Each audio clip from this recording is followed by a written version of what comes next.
જય માતાજી મિત્રો, હું છાયાબેન પટેલ તમારું સ્વાગત કરું છું અમારી યુટ્યુબ ચેનલમાં। આજે હું તમારી માટે લઈ આવી છું જે મોઢામાં પાણી લાવી દે એવી રેસીપી।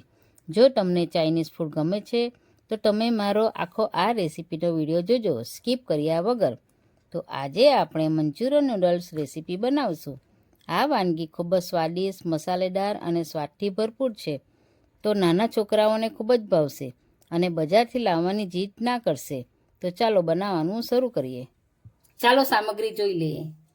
અડધું કાપેલું કેપ્સિકમ લીધું છે, અડધું કાપેલું યલો કેપ્સિકમ લીધું છે, અહીં એક ગાજર કાપીને લીધું છે, એક વાટકી પર્પલ કોબી લીધી છે, તમારી પાસે નહીં હોય તો તમે સ્કીપ કરી શકો છો।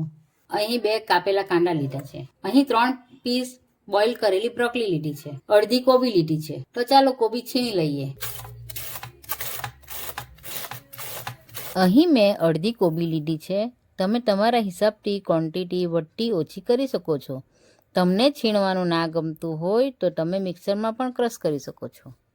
આપણી કોબી છીણાઈ ગઈ છે, હવે તેમાંથી આપણે આ રીતે પાણી નીતારી લઈશું। 2 હાથ વચ્ચે આ રીતે દબાવીને પાણી નીતારી લઈશું। અહીં કોબીમાંથી પાણી નીતારવું જરૂરી છે, નહીં તો આપણા લોટની ક્વોન્ટિટી વધારે જશે।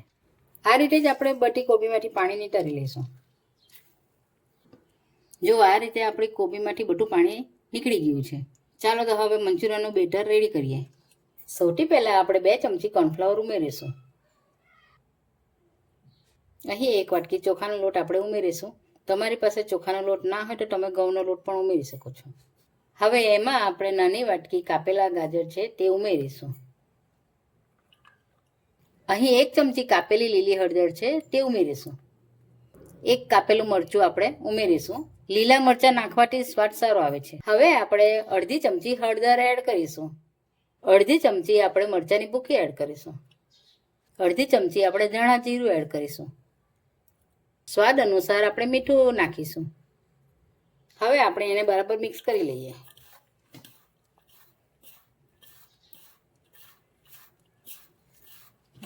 એક ચમચી ગ્રીન ચીલી સોસ એડ કરીશું। હવે 1 ચમચી સોયા સોસ એડ કરીશું કલર માટે। હવે આપણે બરાબર મિક્સ કરી લઈએ। આપણને આમાં પાણીની જરૂર વધારે પડતી નથી। તમે જોઈ શકો છો કે આપણો પાણી વગર લોટ બંધાઈ ગયો છે। ચાલો તો હવે આપણે નાના નાના બોલ કરી લઈએ। તમને જેટલી સાઈઝના જોઈએ તે રીતે તમે નાના નાના બોલ કરી શકો છો। ચાલો આ રીતે આપણે બધા કરી લઈએ। આ રીતે આપણે બધા બોલ રેડી થઈ ગયા છે। ચાલો તો હવે આપણે ફ્રાય કરી લઈએ। ચાલો તો હવે એક એક કરીને આપણે બોલ તળી લઈએ। અહીં આપણે મંચુરિયન બોલ ધીમા ગેસ પર જ તળવાના છે। જો તમે ફૂલ ગેસ પર તળશો તો બહારથી ફ્રાય થઈ જશે અને અંદરથી કાચા રહી જશે।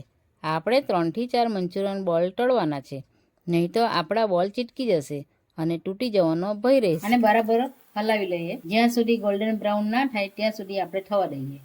ચાલો તો હવે આપણા ફ્રાય થઈ ગયા છે। ચાલો હવે આપણે એને એક ડીશમાં કાઢી લઈએ। જુઓ કેટલા સરસ થઈ ગયા છે।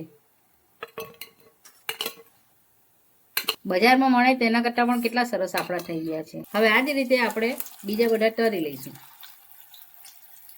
હવે એક કઢાઈમાં આપણે 2 ચમચા તેલ એડ કરીશું। આપણું તેલ ગરમ થઈ ગયું છે। હવે આપણે આ કાપેલા કાંદા છે તે ઉમેરીશું। તેને આપણે મિક્સ કરી લઈશું અને થોડી વાર માટે ચડવા દઈશું। હવે આપણે 3 થી 4 નંગ આપણે લસણ લીધી છે, 1-2 આપણે લીલા મરચાં લીધા છે અને 1 આપણે હળદર લીધી છે તે આપણે એડ કરીશું। એને આપણે બરાબર મિક્સ કરી લઈએ। લીલા મરચાં નાખવાથી એનો ટેસ્ટ ઘણો સારો આવે છે। હવે એમાં આપણે ગાજર એડ કરીશું। હવે આપણે 2 ચટના કેપ્સિકમ એડ કરીશું। હવે આપણે પર્પલ કોબી એડ કરીશું। હવે આપણે બ્રોકલી એડ કરીશું।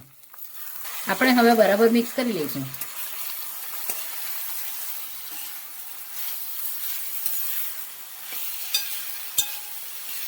થોડી વાર માટે આપણે એને ચડવા દઈશું। હવે આપણું બરાબર સતળાઈ ગયું છે। આપણે સ્વાદ અનુસાર મીઠું એડ કરીશું। 1 ચમચી આપણે ગ્રીન ચીલી સોસ એડ કરીશું।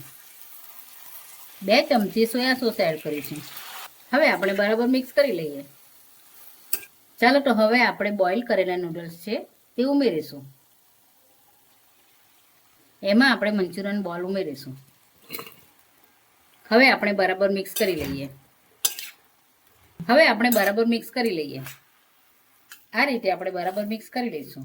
ચાલો તો હવે આપણા મસ્ત મંચુરિયન નૂડલ્સ રેડી થઈ ગયા છે. ચાલો તો હવે આપણે લીલી લસણ અને ધાણા જોડે સર્વ કરી લઈએ. આપણું મંચુરિયન નૂડલ્સ રેડી છે. જો છોકરા લોકો શાકભાજી ના ખાતા હોય તો તમે આ રીતે પણ બનાવીને આપી શકો છો. છે ને restaurant style Manchurian noodles ready. તમે મંચુરિયન તો ઘણીવાર બનાવ્યું હશે, પણ એકવાર આ મંચુરિયન નૂડલ્સ ઘરે જરૂરથી બનાવજો. ખૂબ જ ટેસ્ટી લાગશે અને બાળકો વારંવાર માંગશે. આવી જ અવનવી રેસીપી જોવા માટે અમારી ચેનલને સબસ્ક્રાઈબ કરો અને બાજુમાં બેલ આઇકન દબાવવાનું ભૂલતા નહીં, જેથી નવી નવી રેસીપીની નોટિફિકેશન આવતી રહે. તો ચાલો મળીએ બીજા વિડીયોમાં. આવજો.